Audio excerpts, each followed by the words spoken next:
Welcome to the channel, where we teach advanced level preparedness and encourage resilience through self-sustainability.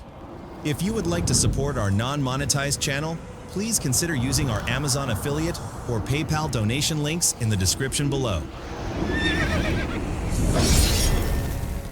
Good morning. So first off, I want to apologize for not appearing last night. It was about 20 till 9 when I looked down at the time and I said, uh-oh, I had totally forgot to do the show. So that is the only reason I didn't go live last night. It just slipped my mind, and by the time I, thought to look at the time, it was way late. So I may schedule it for this evening. I don't know. I haven't decided yet. So I don't make important decisions until I have enough coffee in me, and that we're not there yet.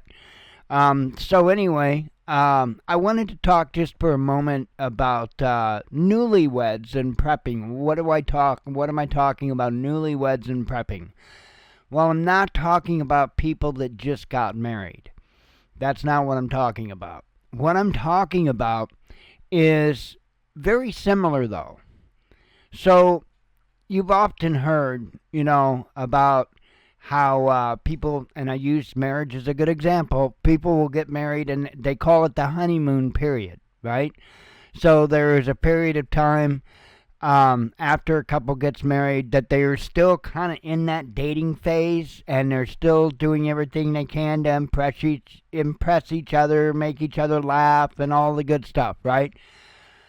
And then after a certain period of time, another good example is children, right? We joke about how the first child, you're worried about every sneeze and, every sniffle that they have. Come the third kid, you're like, just wash it off and go back and play, Well, same's true in marriage, after a while.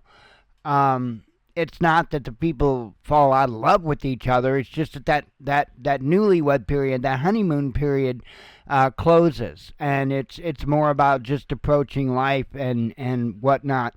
Now, some couples and some relationships make an effort to actually, intercept that and make sure that they keep that going throughout their marriage, and that's incredible. But we're not here to talk about that. We're here to talk about prepping communities, and we're here to talk about that honeymoon period when it comes to potential members or, other people in the group.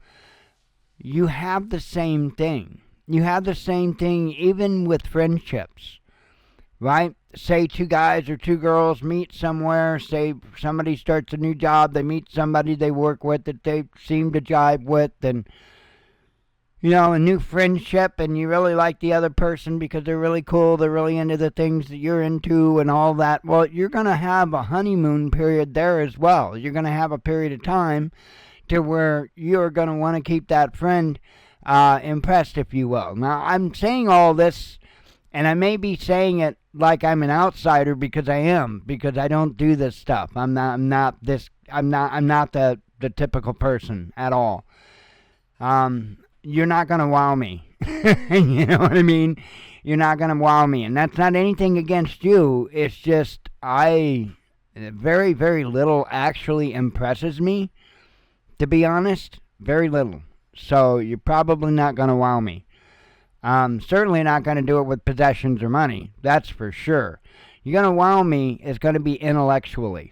That's the only way you're going to find to wow me. I guarantee it. So anyway, when meeting new people, even if it's just friendships, we have this honeymoon period. It's just kind of part of our human nature, I guess. And we have to be mindful of that in preparedness. Very mindful of that. There's going to be a number of people probably in mag groups and the like that, people have kind of, they did the prepper dating, if you will. They've done some things together, maybe packed some food up, stored some food, something like that.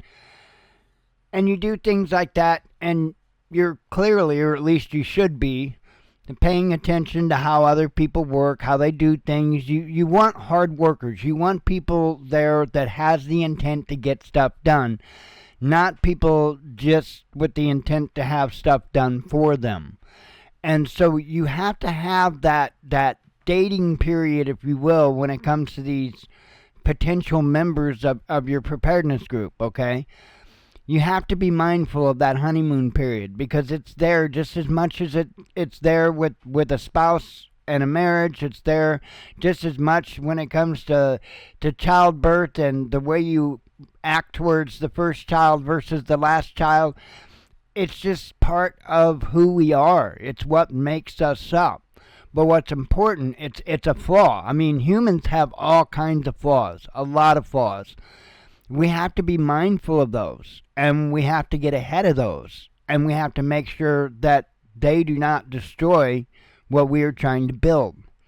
So be careful of the prepping newlyweds. You may have a person or a couple of people that you put on a trial basis. They're on probation or what have you, and they may work like madmen, as an example, while they're on their probation and stuff. I mean, they may impress the hell out of you, but when push comes to shove, you might find out that those same people that can work, that can produce on a large scale, for the most part just won't, because they don't want to.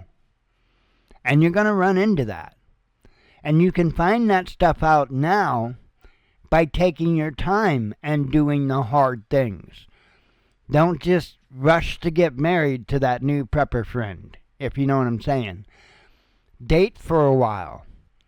Make sure that they are going to see things through thick and thin, because those are the kind of people that you want.